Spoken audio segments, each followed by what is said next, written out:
नमस्कार संपूर्ण किचन को मु सुचिस्मिता बहुत बहुत स्वागत जनाऊँगी। आज मु क्षीर रु छेना तैयारी करी यापाई आमर क्षीर आ फिटिकिरी गुंड किसी दरकार तेज आसतु तैयारी करबा। आज छेना प्रथमे गैस टी को ऑन कर नहीं डेक्ची को गरम कर नबा।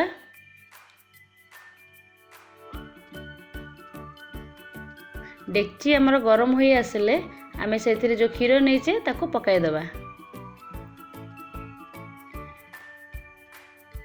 क्षीर को आम फुटा को कि समय छाड़ीदे। क्षीर भल भाव फुटी आसिले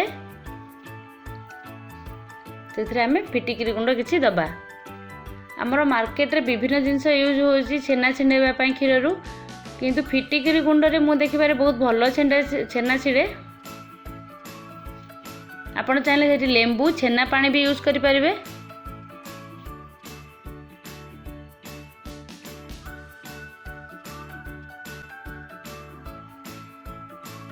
क्षीरटी आमर फुटी आसिलाणी आउ ताको किछ समय फुटे दबा।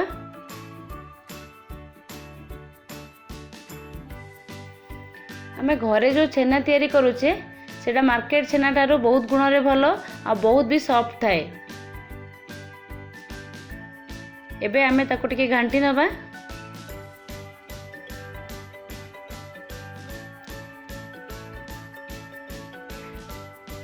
सेथिरे 1/4 टीस्पून आमे फिटिकिरी गुंड जो नहीं ताको ऐड कर दबा।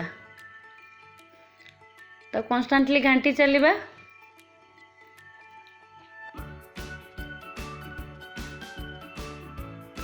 देखिबा हमर छेना सेतरे केते फाटुची न हले जदी अल्प फाटे तले आ किछि फिटिकिरी गुंड सेतरे ऐड करबा। मन रखिबे गैस रो फ्लेम टिकु सेही समय मीडियम रखिबा।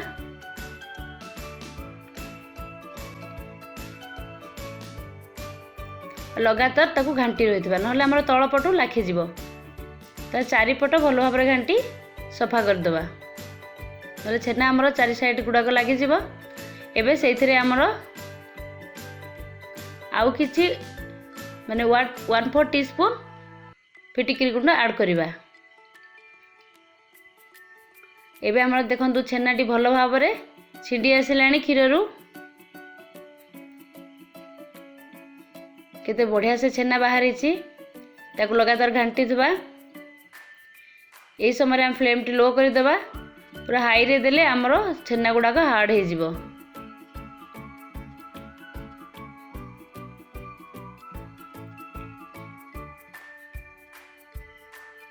आपण छेना को जेकोसी जिनिस भी व्यवहार कर पारे। जेमति कि मीठा तैयारी कला बेले छेना भी दरकार हुए। किसी तरकारी पत्र कला बेले भी छेना दरकार हुए। घर तैयारी होता छेना बहुत बढ़िया लगे माने जेकोसी आइटम रे आपण यूज कर पारे। बहुत भल तार टेस्ट बाहर कारण एटा बहुत सॉफ्ट थाए। एबे आमर देखंतु पानी और छेना पूरा अलग हो जाई। क्षीरटी भल भाव रे फाटी छेना छिड़ी जाई।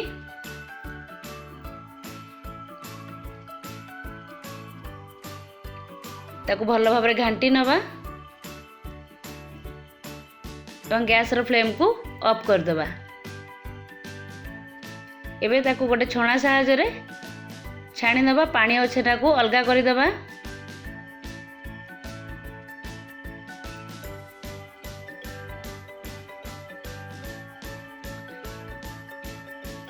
एही भली भाव रे छेना को चिपुड़ी आमे सेथुरु पानी को अलगा कर दबा। ये हाफ लिटर क्षीर रु पाखापाखि आमर 200 रु 250 ग्राम छेना बाहरी।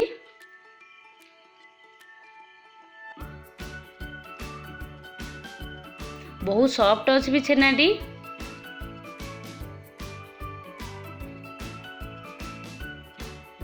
ए आमर पानी सबू बाहरी जाइछि एवं खाली छेना तक रही जाइछि।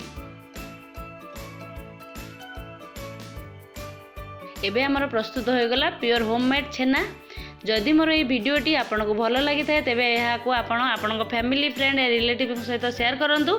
आपण फीडबैक कमेंट माध्यम मत लिखि जणातु। मो चैनल को सब्सक्राइब करूँ और पाखर बेल आइकन टी को क्लिक करूँ। Thank you.